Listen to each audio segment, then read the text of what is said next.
hold on a second here, waiting for Conley.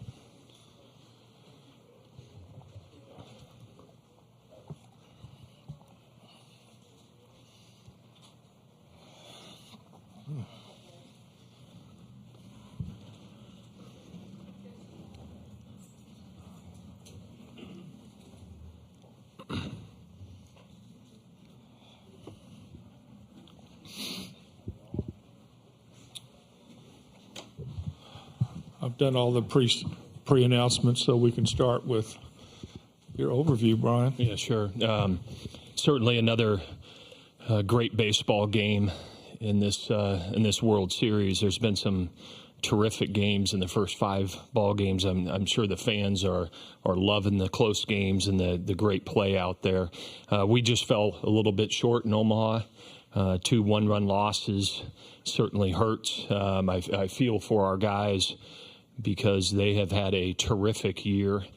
That said, we didn't win, and that's our goal, is to win here in Omaha and give us a chance to win a national championship, and certainly we fell short of that. TCU did a great job. The starter did a really good job. Our approach was not great against him, but he did a nice job of mixing his off-speed pitches and held us down. And certainly TCU has some powerful arms in their bullpen and did a great job. I thought Connolly early gave us a nice start. They had a really good approach against him, and starting in the first inning, probably as good as we've seen all year. And that's a credit to them. But he grinded and kept us in the game and gave us a chance to win. And everybody we brought in did a nice job. We just couldn't get that one more big hit that we needed to win here in Omaha. And sometimes, all the time, that's what it comes down to, that big clutch hit or that clutch pitch. And we just didn't get enough of that this weekend. That said, it doesn't diminish what this team accomplished. To have 50 wins and be playing here in Omaha again speaks to what they're made of and their talent and the type of program that we have. We'll regroup and look to build and be back here as soon as we possibly can. So thank you. Okay, we'll open it up for questions now for the student athletes, and we'll start right here. Jeff White, VirginiaSports.com. Ethan, the offense has been so prolific and productive for most of this season. Was this just a case of running into elite pitching here in Omaha in the 2 games? Yeah. I don't think, the pitching has changed much throughout we've seen this year. We consistently had a good approach. Today didn't go our way. Okay, next question. Okay, Jake. Jake McKeever, College Baseball Central. Ethan and Connolly, you're one of only 3 teams to go the entire season non-conference undefeated. How will y'all kind of look back on this season? Connolly, you start, please. Yeah, I thought that's a testament to how good we've played all season. We had 2 tough losses here, 1 run apiece. But that doesn't take away from what we did all season. I thought all of our bats did great and all of our arms did great. We'll come back here next year. So, Ethan?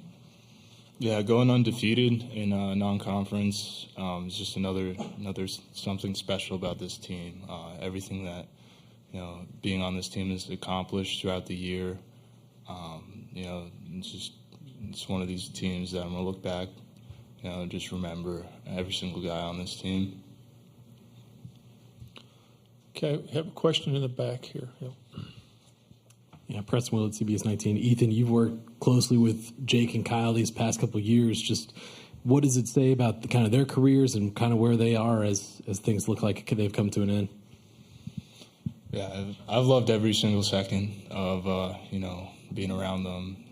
I roomed with Jake last year in hotels. I roomed with Kyle this year in hotels.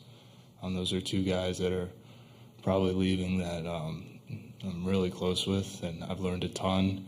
And the impact that they've had on me and, Virginia baseball, still kind of setting in that I won't see them next year, but I love those guys. Okay, next question. Guys, if there are no more questions for the student athletes, we can be excused. Thank you. Thank you. Congratulations.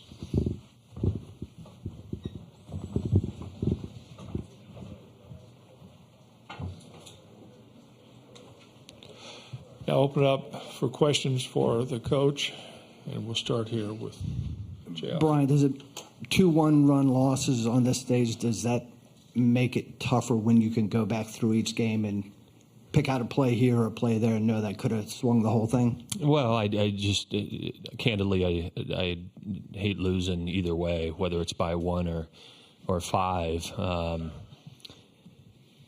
But yeah, you know, the one-run games always comes down to a lot of times a big pitch.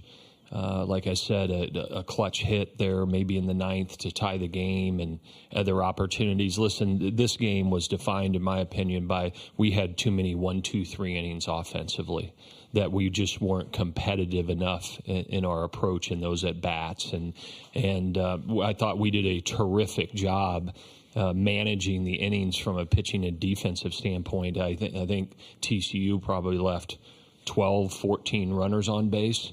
And that's a testament to our guys that they buckled down and didn't let the big inning happen and gave us a chance. But, you know, it comes down to those little fine details here in Omaha. Everybody's got talent. Everybody earned the right to be here. And it just comes down to guys rising up in key moments. That doesn't take away from who our players are. Sometimes you just don't do it because your opponent's very, very talented as well. Okay, go right here. Blue Review, you go double single. You're within your first 5 pitches of the game. Yeah. As those outs started to stack up inning by inning, what did you see in terms of maybe a reason, I guess, that you weren't getting maybe the breaks? Yeah, that's a good question. I think it had to do with you know, our approach against their starter. You know, he was throwing a lot of off-speed pitches, and we weren't. Our approach of hitting the ball the other way. That's what you have to do against somebody like that, because he's executing, and we, you know, too many times rolled over ground balls and just didn't get quality swings on the ball to put innings together to put pressure on them. You know, you saw we stole a couple of bases there against Wright. You know, our style is to put the pressure on the other team, but you got to be able to get base runners on in order to do that. And there was just too many innings that, you know, we just weren't competitive and gave ourselves a chance. You know, that happens, and that's a credit to them for executing and us not adjusting to it. Get back here in the back. Brian, I know Ethan said it's still setting in, but just how do you sum up the careers for Jay Geloff and Kyle Teal? Yeah, you know, I'm disappointed that for them that they didn't get a chance to play deeper in this, and for the two of them to really show their ability, you know, and so here in Omaha. That said, the careers that those two guys had are, you know, right up there with some of the best that we've had in my tenure here. You know, Jake Geloff has broken so many offensive records, home run records, RBI records. We wouldn't be sitting here today without him. And Kyle Teal is just a really, really special, talented player. You know, the results didn't show in these 2 games. The impact that those 2 young men have had in our program in their entire careers, but especially this year, and certainly they will be missed. But they, you know, the way they performed in our uniform teaches the younger players what the standard is for success in our program, and for that, I'll be forever grateful to them for their contributions wearing our uniform. Mike Farron, did you have your hand up? Okay. Let's go back over here in the back. Coach, Matt Tallery from World Baseball Network. You have a few guys that are going to play for the USA Collegiate National Team, a few guys that are going to play top summer collegiate programs, a few guys that are graduating alongside, possibly getting drafted and signing to a major league organization in the next few weeks. What is just the biggest prep for the program for this upcoming fall ball season? Well, certainly we will have to figure out what the draft brings to us. That's something that has a major impact on every college program in a good way. Right, every college coach wants their guys to get an opportunity at the next level of baseball. That's part of what they work for when they come and play at this level of baseball. And so, I'll be rooting for our guys that have that ability, for every one of them to have that opportunity. And so, we'll get back to Charlottesville and we'll assess what the roster will look like for next year. Part of that is those players going to Team USA, those players going to the Cape and across this country and getting at bats and working to be improved players. I look at our team this year, that the sophomores on our team, that we have 5 in the lineup, and those players all went out last summer for the most part and really developed and got better. Well, our freshmen this year need to go out and do that, and that's how you continue to sustain a high-level program. And then, we'll see what additions that we need to make this summer, based on what the draft brings us.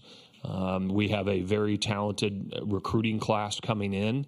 And then we'll look at what our needs are in the portal and supplement from that standpoint, and then get ready to go and do it again next fall with the goal of being right back here in Omaha.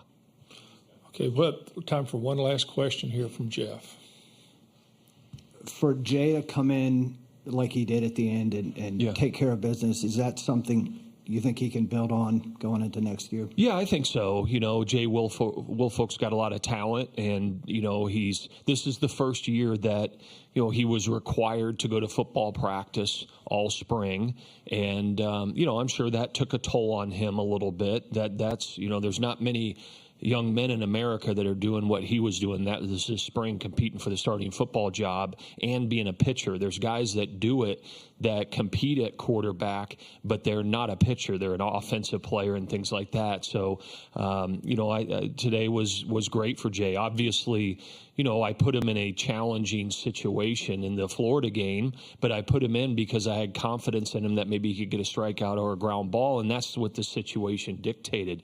But, I'm excited for his opportunity with USA this summer, and I think that next year can be a terrific year for him in our uniform. Brian, thank you. Thank you. Again, good season. We'll see you next year. Yes, sir.